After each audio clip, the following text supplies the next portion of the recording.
and Jerry. Don't worry, it's only an hour long, and most days it doesn't suck. All right, here we go. What do you say we do this Tuesday? It is great to have you with us. The warm-up show till 6 o'clock. The Eddie Schizzeri. What's up? And across from me, his name is Al J.D., not the straight shot, but Al J.D. Dukes. Al, what is up? Good morning, Jerry. Morning. Everything's coming up roses. First of all, I thought the Mets had a long West Coast trip, which they don't. They do not. You informed me of that yesterday because I get nervous this time of year. Every time the Mets go on their West Coast trip, trouble ensues. So I thought that was starting yesterday. It's not. Just a 3-game series, yes, Jerry? Three games? Three games. Okay, well, and they already just whipped the butts of the San Francisco Giants, Jerry. That's already one game. One more, and they win this series as well. Kick their ass. I know Eddie was celebrating Buck Showalter's 66th birthday. No, I don't think Eddie cares. Matter of fact, Eddie will tell you that he is just one of 3 billion people that had a birthday yesterday. True.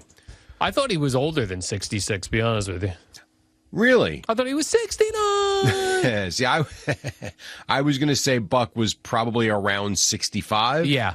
Not 69, but I thought around 65. So I was kind of close. Not too bad. Yeah. Not too bad. But it's a good win. They pounded the Giants yesterday. Smacked the crap out of him, Jay. First of all, a couple fun things. There was a heckler at the stadium who was being picked up on the SNY microphones all night long. I hope to have all that for you by 7:30. All right, 7:30. I did hear one of the things he yelled, Jeff McNeil doesn't have any power. And then what happened, Al? And then Jeff McNeil hit a home run. Yes, he did. And then he took the bat and shoved it down the guy's throat. No. Physically, literally, Jerry shoved it down his throat. Nope. Do not spread lies. He did not shove the bat down his throat. Down his throat. That would have been cool to see. And then Mark Canha. He also hit a home run back to back. Belly to belly. Man, what was the final? 13-3. How about that? Yeah, well, because they scored 4 in the 8th and 3 in the 9th because they were pitching Luis Gonzalez, who's an outfielder, I believe. Why are teams doing this now? I guess, here's the thing.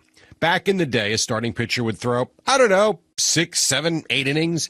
Now starting pitchers, if they give you a 4 1/3, it seems like it's a good start. Yeah, an impressive outing. Oh, please. So, for real, if you throw like 5 innings and give up 2 runs, like people will legit say that was a good start. It's really not. But okay, let's go with that. So that leaves approximately 3 to 4 innings most nights for the bullpen. So I guess when you're down 10-3 going to the 9th inning, you kind of feel like, you know what, the chances of coming back are pretty remote, even though it happens once every 1,000 times. And so they just save the bullpen and don't throw a guy. So they'll be more ready for the next game. Now, this would be my question to you, because I turned the game on. Believe it or not, I actually turned the game on right at first pitch last night, and I stayed up for a little while, but then fell asleep maybe a little after 10. And now the Giants have been really good for a really long time. Would you not agree with that? Oh, yes, Jerry. Okay. Now, they're not a bad team this year, although they're in the midst of a 5-game losing streak right now. They put up the Giants defense in the first inning, and I'm like, who are they? So here are some of these names, which is funny to me. Fairchild is in center field. Don't know who that is. You had Padlo at first base. Don't know who that is. You had Bart as the catcher. Not sure who he is. It was unbelievable looking at. Now, I know Brandon Belt is hurt, and we know about the guy you love, and that's Mike Yastrzemski. He was in right field. That's fine.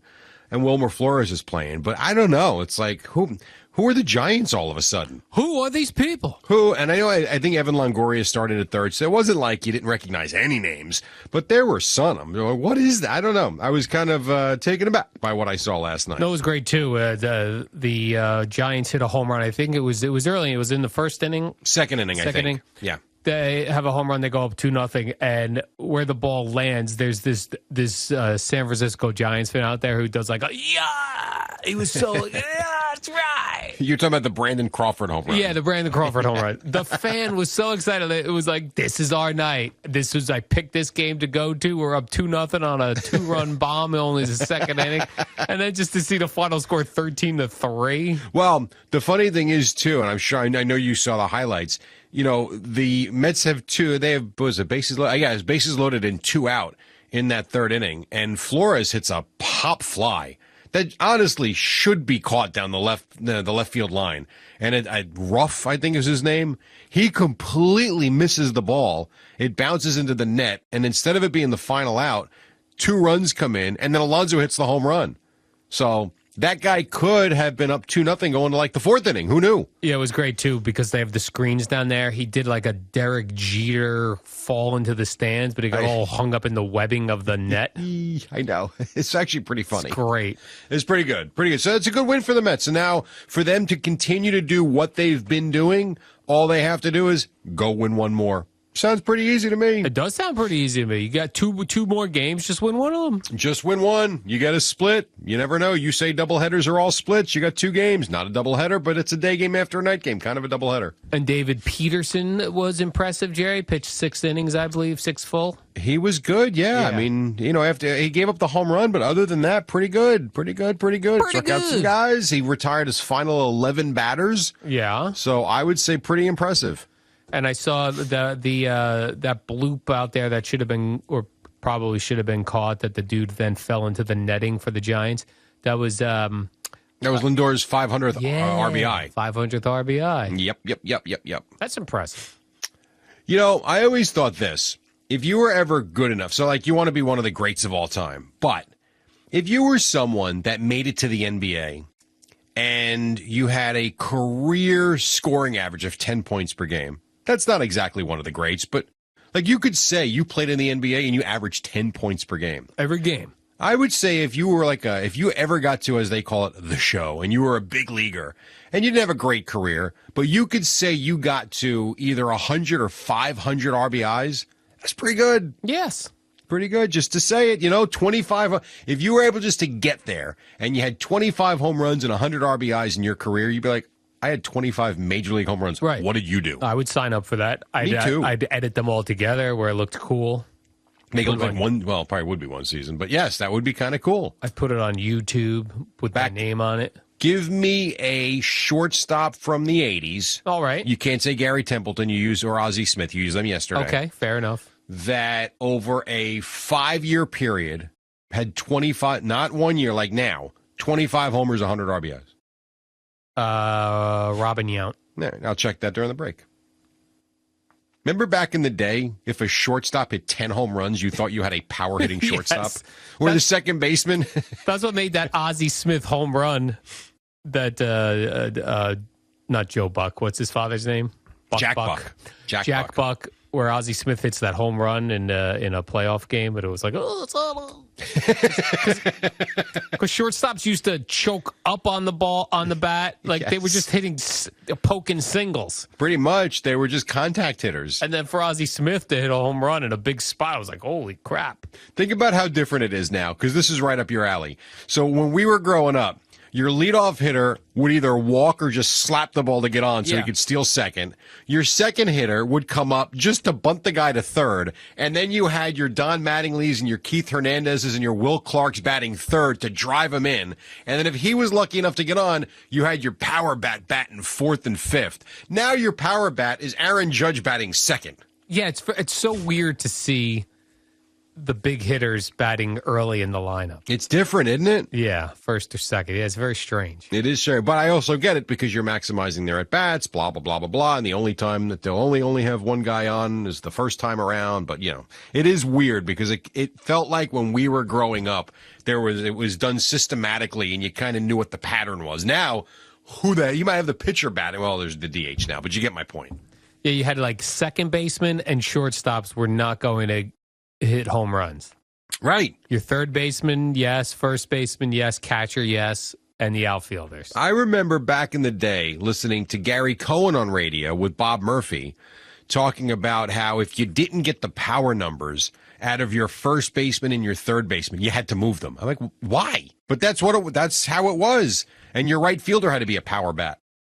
So you're going to look up Robin Yount to see if in the 80s he hit, what was it? You needed 25 home runs from him? I want to know, and I don't know this. I don't know if Robin Yount was a power hitter, but I will search his stats to see over a 5-year period how many home runs he hit. Well, I'm not going to compare it to now, but I mean, just for the sake of the conversation. Yeah, I think he was an average home run hitter. I think he had more power than... You know what? He had a lot of home runs, actually. An Ozzie Smith type. Yeah, I'm looking now. That's not a good example because Robin Yount, I just pulled it up quickly. Robin Yount. Now, when he started his career, this would be the good example, okay? He starts his career in 74. He goes for, and he played 107, 147, 160, 100, so a lot of games. He started with the Brewers? He started with, yeah, absolutely. All right. I think, didn't he play his whole career with the Brewers? I think he played with the... Yes, his entire career was with the Brewers. It was Paul Molitor, who then went to the Twins at one point. Right. So here you go. His first his first 7 seasons, 3, 8, 2, 4, 9, and 8. So over a 5-year period, if you take his first 5 years, 11, 13, 17, 26. In 5 years, home runs? His first 5 years. But then, as he gets more into his career into the 80s, he goes from 8. He was clearly on steroids. He goes from 8 to 23. Maybe he just worked out, Jerry. Maybe he was like, I'm going to start working out. All right, how about this one? 1980, well, he only played 96 games. In 1982, this was his best home run hitting year. 29 home runs, 114 RBIs. That, in 1982, that Brewers team, Jerry, very hard to stop. Oh, I can see why. Cecil Cooper at first base. Yeah. Gorman Thomas out there. This is like your team. Yeah, this was right in my wheelhouse, the 82 Brewers. Why have you not worn the Brewers t-shirt you bought? Because it's always 3 degrees in the studio. That's a very good reason. I got to wait till it gets super hot out before I break out. I got all my t-shirts ready, Jerry. I got St. Louis Cardinals, the 82 team. I've got the Brewers. I've got the Royals. Right. And I got the Mets. No Padres. No Padres. Okay. Stayed away from the I don't know why.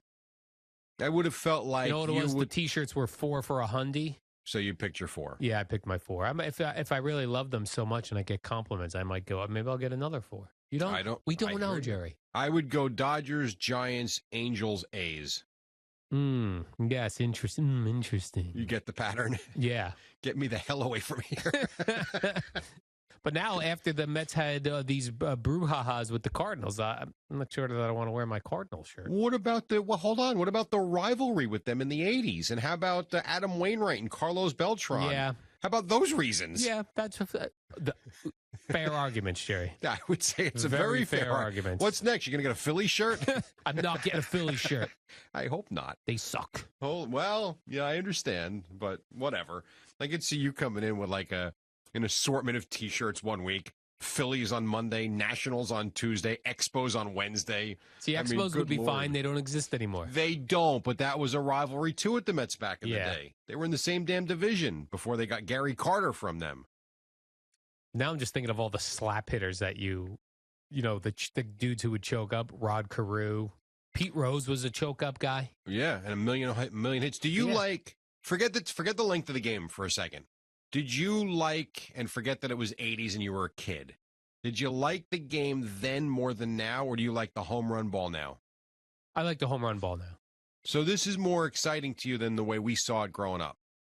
Yeah, I definitely was more into it growing up as a kid, but I do love the home run ball. Yeah, I hear you. I mean, it certainly brought baseball back, of course, as we know in the 90s. But I always wonder that because it's such a slower game now.